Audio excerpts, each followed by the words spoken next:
Salut tout le monde, c'est Hugo et aujourd'hui il est temps de vous dire la vérité sur le skateboard de chez L-Wing. Effectivement, ça fait bientôt 3 ans que je possède ce skateboard L-Wing et je vais pouvoir vous en parler plus en détail puisqu'il y a beaucoup de choses à dire sur ce skateboard. Bien sûr, je serai le plus honnête possible, je ne suis pas sponsorisé par la marque, mais par contre, si vous voulez soutenir cette chaîne-là, j'ai un code promotionnel que je pourrais vous mettre dans la description avec lequel vous pourrez avoir des réductions. Effectivement, ça fait 3 ans que j'ai ce skate et depuis que je le possède, eh bien l'offre d'L-Wing a beaucoup changé et il y a pas mal de pièces en plus que vous pouvez acheter séparément. Déjà, première chose, l'entrée de gamme de chez L-Wing a baissé au niveau du prix et d'ailleurs tous les skates ont baissé aussi au niveau du prix. D'ailleurs je le précise, mais c'est une marque française qui est basée à Bordeaux. Dans leur gamme ils ont toujours leurs deux skates, le Nimbus et le Haluki. Celui dont je vais vous parler c'est le Haluki. De base celui-ci est plus lourd que le Nimbus puisqu'il est plus grand. Il a une planche plus étendue qui ressemble plus à un longboard qu'à un skateboard classique. Vous avez la possibilité de choisir entre un skate à simple moteur ou à double moteur, ce qui vous permet d'avoir plus de puissance sur les deux roues arrière ou sur une seule roue. Vous avez aussi la possibilité de choisir entre la batterie standard et la batterie longue distance. Ça vous permettra de faire plus de kilomètres, mais par contre elle se rechargera pendant plus longtemps. Ces deux options, ça rajoute chacune 100 € à votre panier final et vous pouvez aussi choisir entre deux manettes. Donc la manette que vous avez en main pour contrôler la vitesse du skateboard, vous avez la possibilité d'avoir la manette standard, vous avez aussi la possibilité d'avoir une manette avec un petit écran OLED qui vous permettra de voir la vitesse à laquelle vous évoluez, la charge et aussi votre mode de conduite. D'ailleurs, mode de conduite qui ira jusqu'au mode 3 si vous prenez la version homologuée et jusqu'au mode 4 si vous prenez la version non homologuée. D'ailleurs, c'est assez piégeur sur leur site puisque vous avez l'impression d'être un peu hors la loi quand vous prenez une version non homologuée. Moi, je vous conseille de prendre une version non homologuée puisque vous allez pouvoir débrider votre skate jusqu'à 38 km/h, qui vous permettra plus de flexibilité si jamais vous voulez aller plus vite à un moment donné où vous êtes en sécurité pour pouvoir le faire. Vous aurez juste l'impression d'être bridé si vous prenez la version homologuée. Par contre, faites bien attention, ça va vraiment très vite, donc mettez des protections si jamais vous comptez aller au-delà de la vitesse du niveau 3. D'ailleurs, j'ai été assez surpris de voir que L-Wing en été fait souvent des Summer Combo, donc c'est des offres qui vous mettent plein d'accessoires en plus de la planche que vous achetez. Vous en avez pour un peu plus cher, certes, mais vous êtes équipé pour pouvoir avoir la meilleure expérience sur votre skateboard électrique. D'ailleurs, je rappelle que en plus de cette offre, vous avez mon code promo dans la description. Bon, moi je vous parle de ce skateboard électrique, mais j'ai fait plusieurs centaines de kilomètres, voire peut-être un peu plus de 1000 km avec ce skate, et effectivement, c'est un bonheur absolu d'avoir une micro-mobilité aussi kiffante. Effectivement, ça ne passe pas partout, c'est uniquement si jamais vous avez une piste cyclable ou une route assez plate pour pouvoir aller d'un point A à un point B. Donc vous pouvez utiliser les pistes cyclables qui sont sur la route par exemple.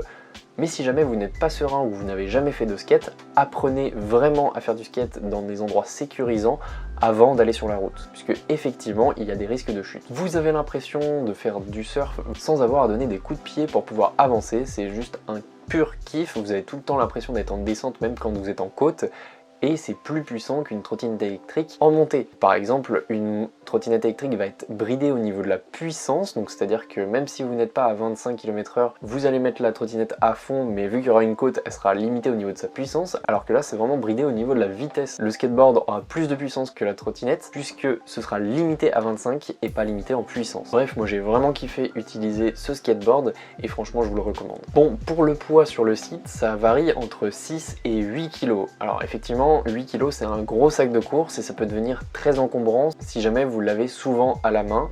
Effectivement, pour traverser la route par exemple, si vous en faites sur les trottoirs, faites bien attention aux personnes bien évidemment sur les trottoirs, mais sinon c'est utilisé pour les pistes cyclables, et si vous le prenez dans les transports en commun et que vous avez toujours à le porter dans la main, 8 kg ça peut devenir assez lourd. Par contre c'est toujours moins encombrant qu'une trottinette électrique. L'avantage avec ce skate c'est que tout est modulable, comme sur un skate classique, vous avez des trucks modifiables, vous avez une télécommande modifiable, vous avez aussi un deck modifiable, vous avez aussi des moteurs modifiables si jamais vous avez un simple moteur et que vous voulez passer en double moteur, vous avez l'opportunité de le faire, donc ça je trouve ça vraiment cool. Après les pièces sont assez cher. Et ce dont je voulais vous parler aussi, c'est que pour 170 € de plus, vous pouvez avoir un kit de roues tout-terrain.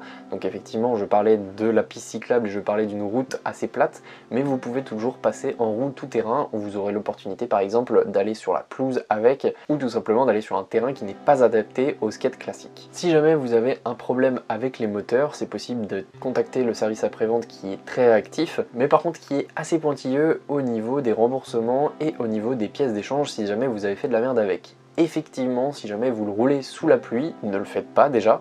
Et ensuite, si vous continuez à rouler sous la pluie et que la batterie prend l'eau, il y a une petite pastille qui sera rouge et qui vous permettra de vous rendre compte qu'en fait la batterie a complètement pris l'eau. Donc franchement, ne le faites pas parce que ça va complètement niquer vos roulements. Déjà et d'une, ça va rouiller à l'intérieur et ça va faire un bruit de dingue. Et ensuite, ça peut complètement bousiller votre batterie. Donc ne le faites pas. Par contre, vous avez toujours la possibilité de changer toutes vos pièces. Vous avez aussi la possibilité d'acheter un chargeur rapide qui sera plus efficace pour recharger votre batterie, mais par contre qui limitera la durée de vie de votre batterie. C'est comme toutes les batteries, si on les recharge très vite, leur durée de vie diminue. Et bien sûr, livré avec le skate de base, vous avez tous les outils pour pouvoir interchanger les pièces. L'avantage avec les moteurs sur ce skate, c'est tout simplement qu'elles sont dans les roues et qui permettra d'entraîner directement les roues à la source plutôt qu'une courroie qui sont disponibles sur les autres skates. Donc c'est vraiment super cool, on a beaucoup moins de déperdition d'énergie, donc on a plus de puissance au final, et on a beaucoup moins de pièces à changer si jamais il faut en changer une. Ensuite on va parler de l'étape où vous recevez le skate. Le premier démarrage est simple, il faut juste charger le skate et la télécommande à 100%, et ensuite vous allumez les deux et c'est parti. L'appairage est ultra simple, et franchement il y a juste deux boutons sur lesquels appuyer et c'est fini. Vous pouvez commencer à utiliser le skate. On va parler des débuts, faites vraiment gaffe, allez-y vraiment de manière progressive. Si vous prenez la confiance, c'est fini. Si jamais vous n'en avez jamais fait et que vous allez trop vite dès le début, vous allez vous toller et franchement c'est un vrai carnage quand vous vous faites vraiment mal. Moi il y a un moment donné où j'ai fait du skate à côté de l'eau à mes débuts, franchement il est passé à ça de tomber dans l'eau et j'aurais bousillé les 700 balles que j'ai mis à l'époque dedans. Donc franchement, faites vraiment gaffe, vous pouvez tomber à tout moment et faites gaffe aussi à ce qui vous entoure. N'allez sur la route que quand vous êtes prêt à anticiper ce qui se passe autour de vous et pas à vous concentrer sur votre simple équilibre. Du coup, si vous n'êtes pas habitué, faites bien gaffe au mode de pilotage de votre skate. Le premier mode est vraiment pour apprendre, ça va vraiment pas vite et c'est vraiment pour vous familiariser avec. Le deuxième mode est bridé à 15 km/h, donc c'est pas grand chose non plus, mais ça commence à aller un petit peu plus vite. Et le troisième mode n'est vraiment pas à sous-estimer, puisqu'il peut aller jusqu'à 25 km/h, et dans certaines situations, 25 km/h c'est vraiment rapide. Je ne parle pas bien évidemment du quatrième mode, qui est réservé normalement au circuit ou aux courses de skate électrique, mais si jamais vous avez besoin de le faire, n'hésitez pas à vous protéger et à prendre un casque, des protections pour pouvoir aller à 38 km/h. La conclusion c'est, faites vraiment attention, la chute n'est pas inévitable, et surtout apprenez à maîtriser avec votre pouce votre télécommande pour pouvoir justement ajuster la sensibilité de vos gestes sur le skate. Parce que oui, ça accélère fort, mais ça freine aussi très fort. Au niveau de l'usure des gommes, franchement, c'est assez surprenant, ça ne s'use pas super vite. Effectivement, si vous roulez sur des routes assez dégradées, ça peut réduire la durée de vie de vos gommes. Franchement, en 2 ans, je les ai pas changées et ça tient encore très bien la route. Je parlais de la pluie tout à l'heure, mais ce n'est pas le seul ennemi de ce skate puisque j'ai reçu un mail directement de chez Elwing stipulant que il fallait éviter de rouler par des températures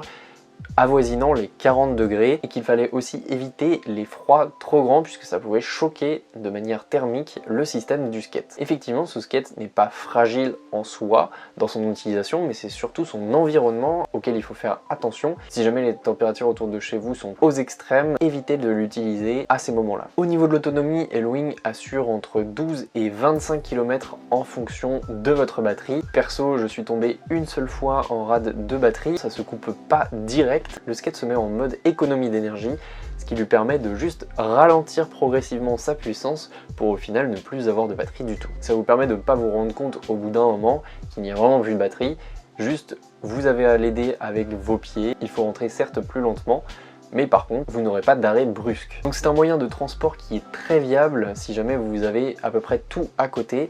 Ça s'appelle de la micro-mobilité et franchement c'est très viable pour ce genre de mobilité. Par contre effectivement faites bien gaffe aux voitures autour de vous si vous êtes sur la route encore une fois, puisque elles font pas forcément attention à vous, puisque vous avez l'impression que c'est juste un mec qui est debout sur la route. Vous avez aussi un kit de lumière fourni avec le skate qui vous permet d'être visible si jamais vous le roulez de nuit. Donc c'est génial surtout avec la hausse des prix du carburant d'aller en skate électrique un peu partout et c'est un bonheur surtout quand il fait beau de prendre le vent et d'être dehors sans vouloir pédaler et sans vouloir prendre la voiture pour faire des économies. Mon ressenti, c'est que tout simplement c'est un plaisir de fumer les vélos en termes de vitesse de pointe, et quand on maîtrise, c'est super sympa, on a l'impression de faire du surf, c'est vraiment un ressenti de fou. En conclusion, je dirais que c'est un moyen très viable de se déplacer en termes de micro-mobilité, mais il ne faut pas se reposer dessus, il faut un plan B, puisqu'il y a certaines fois où il pleut, où on ne peut pas utiliser ce skate si jamais on veut se rendre au taf. C'est seulement une alternative très intéressante au niveau qualité-prix et niveau fun, mais au niveau pratique, effectivement, il ne faut pas se baser à 100% sur ce skate pour pouvoir vous emmener n'importe où. Si vous aimez le skate et la vitesse, le ressenti est vraiment fou. Moi j'ai trop kiffé l'utiliser et je kiffe encore. Mais maintenant que j'ai ce skate, je me demande toujours si je peux aller en skate au lieu dans lequel je dois me rendre